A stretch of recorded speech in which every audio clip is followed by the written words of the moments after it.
after 15 years of full-time RV travels and boat travels, we had never taken our RV or boat into another country.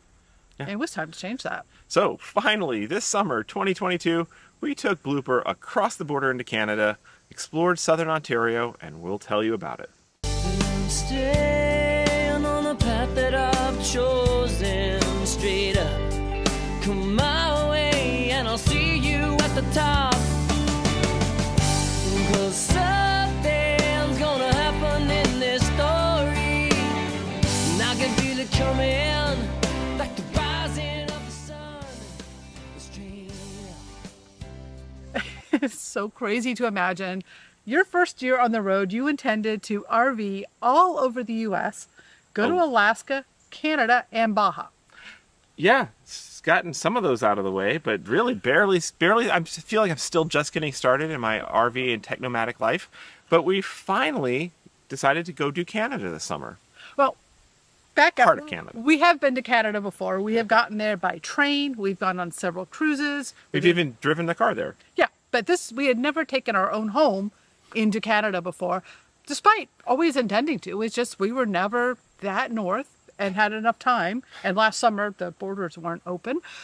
So we decided this summer it was time to check that one off the bucket list. Yeah. So particularly we had some friends who were staying just north of Toronto in Newmarket. So that kind of gave us a little bit of a target and a destination and an excuse to like, hey, we're going to go visit some friends. We're going to go up into Ontario.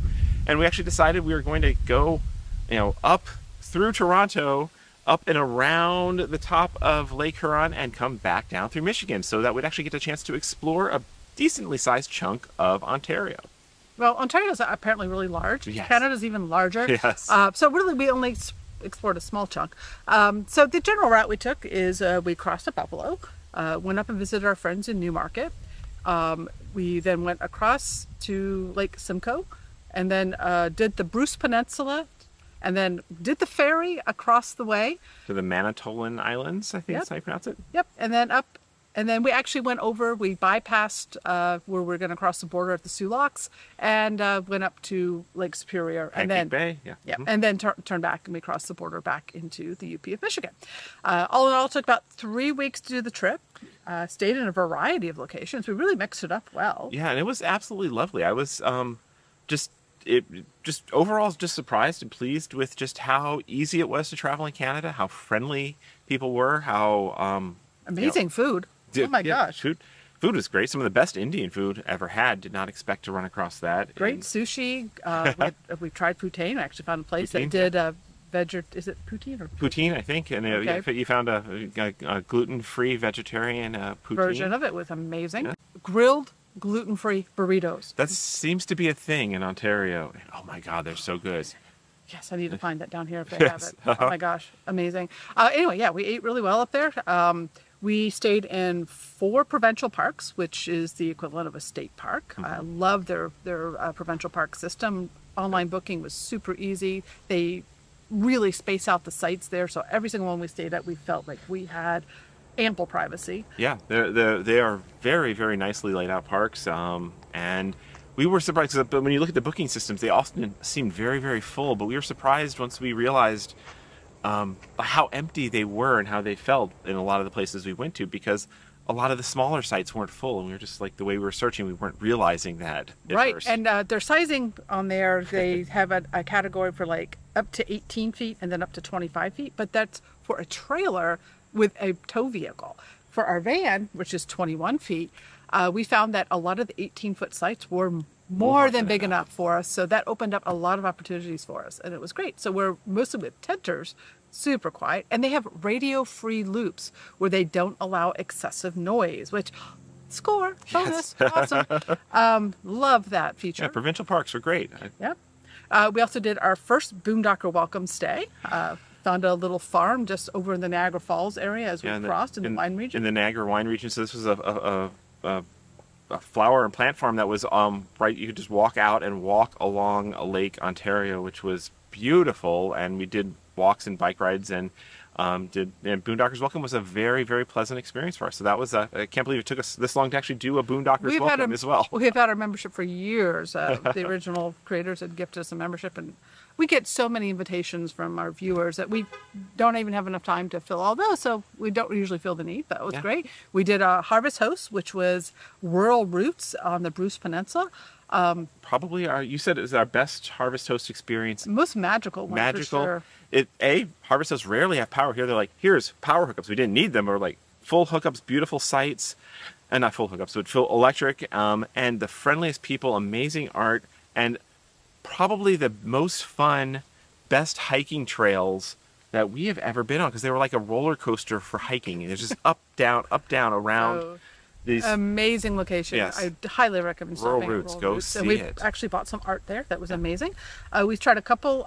We did one private campground and 2 city campgrounds. I think Owen Sound was my favorite. Yeah, Owen Sound was a really cute town. Had a great campground, municipal campground. With we had a little waterfall right behind our van, and then bike trails to go explore the town. And so we had a really great time at Owen Sound.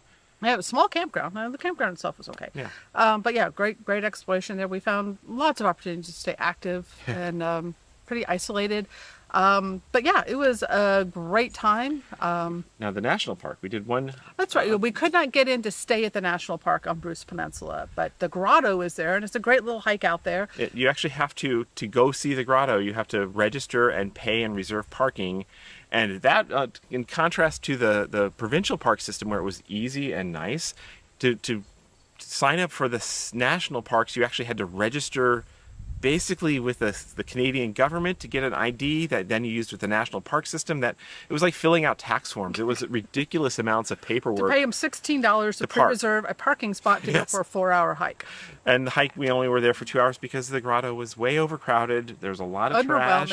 Underwhelming. So it's supposed to be one of the scenic wonders of Ontario, but if you've been to the coast of Oregon or the coast of Maine, it's just another scenic turnout. It was still pretty cool. Yeah. But yeah, we took the ferry then across from Bruce Peninsula to the Manitoban Islands. Beautiful, scenic, wonderful trip. But we might have picked up a souvenir there. I'm pretty sure that's where we picked up our little souvenir. We did, ironically, in a country that requires you to be vaccinated. That's where we got COVID and lost our Super Dodger status. But thankfully, very, very mild symptoms for us. So. Yes. Yeah, so we did Manitoban Island across the way, where the highlight, I think, might be finding a Jamaican food. restaurant. Oh my gosh. Teeny little town with like 2 restaurants in it on the beach. There's an ice cream shop that also serves Jamaican food, some of the best Jamaican food we've ever had.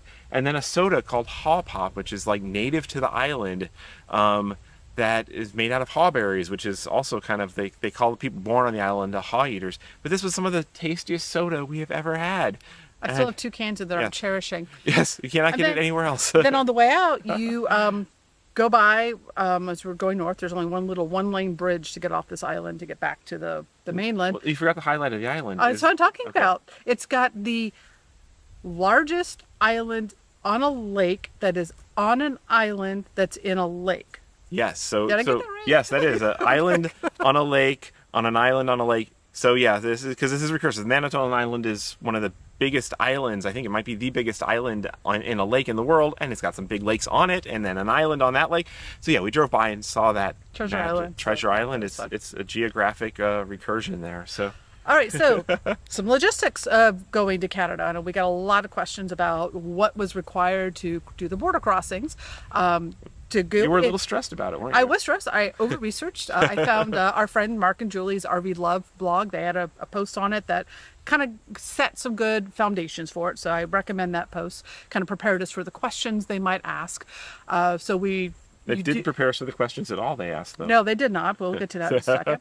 You do have to be vaccinated at current time. And they have you fill out and pre-upload your vaccination cards to their Arrive Can app. So have that ready before you get in line. Yep. So yeah, it's 3 days. You can't do it more than 3 days in advance. Yeah, and I guess the trickiest thing with the Arrive Can app is you have to say which border crossing you're going to go across and what time. So you got to kind of forecast where you're going to go, and so we had to pick which one of the border crossings we were going to go across. I think it would technically work if you went other places, but I don't know. We didn't chance it. Yeah, we didn't chance it. Anyway, we did pre-research what the current restrictions were for alcohol and food on board. I think we ended up Purging eating up some stuff. I think I made sure I ate all the eggs in advance of crossing the border. It didn't seem to be many restrictions.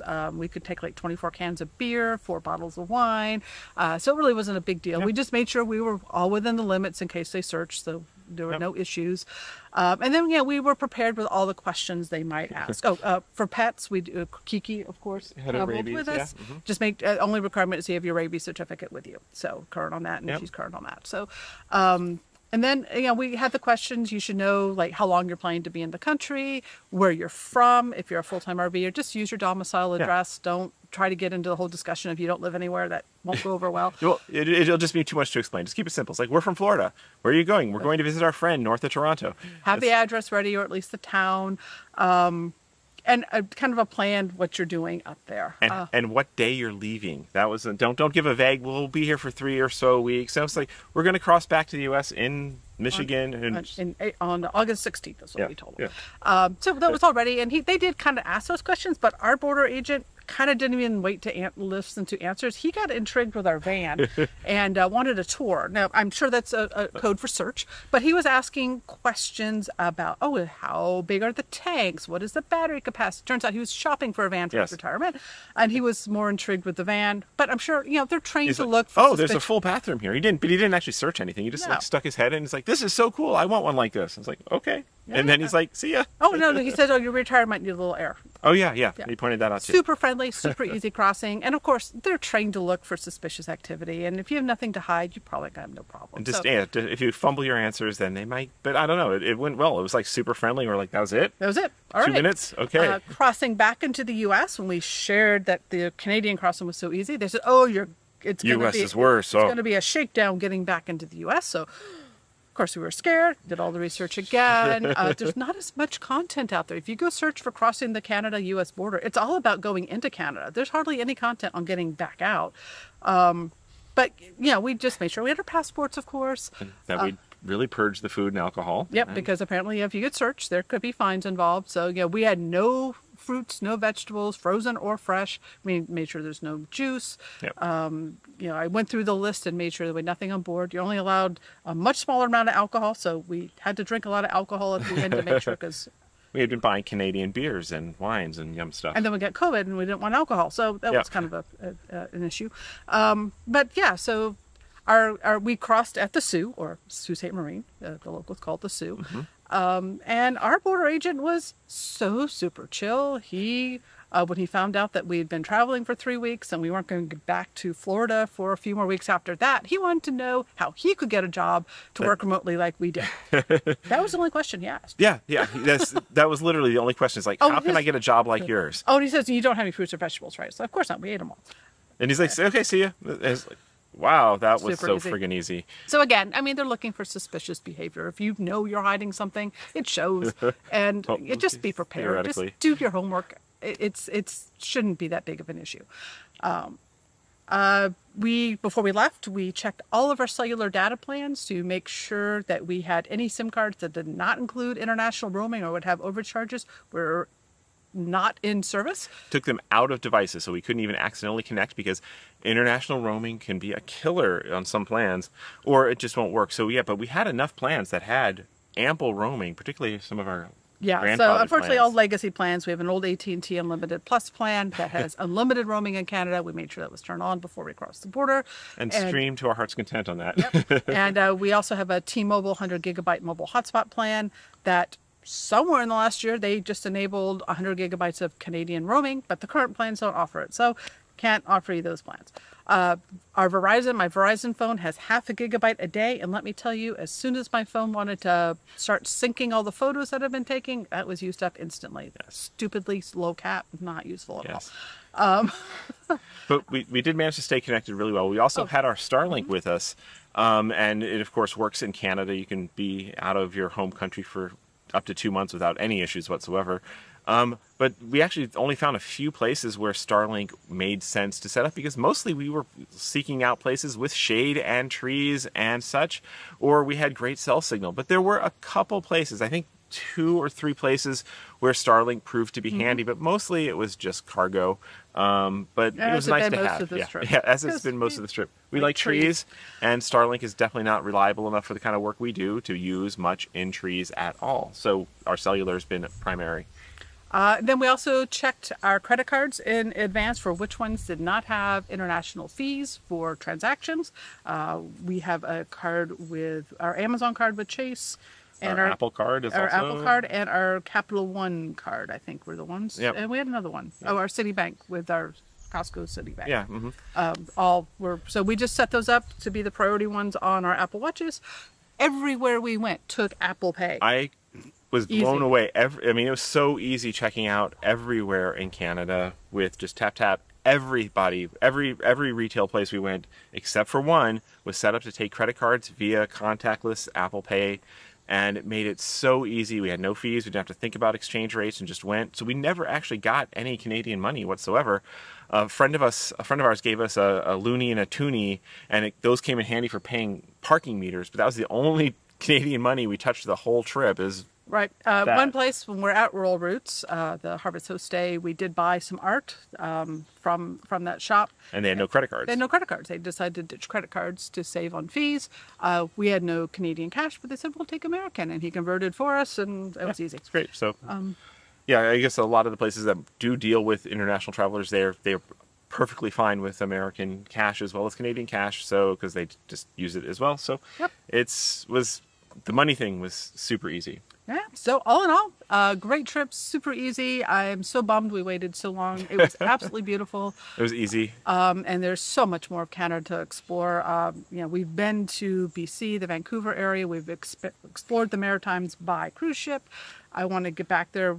We are intending to get Why Not up to that area of the world next summer. Yep. So we actually scoped out a lot of the places where the Great Loop passes through, and actually saw some looper boats cruising by us at several different places. We was like, hey, I recognize the Burgees out there. So we saw from the land places we hope to see from the water in the not too distant future. I think we've done most of the Great Loop by RV at this point. Now we got to do it by boat, which is the intention for next year to resume that. So yeah, Canada. It was awesome, eh? Hey. And looking forward to going back. We create these videos just for fun, and we love having you along for the ride. If you like this video, give us a thumbs up, leave a comment, or if you haven't already, subscribe to the channel. See you next time.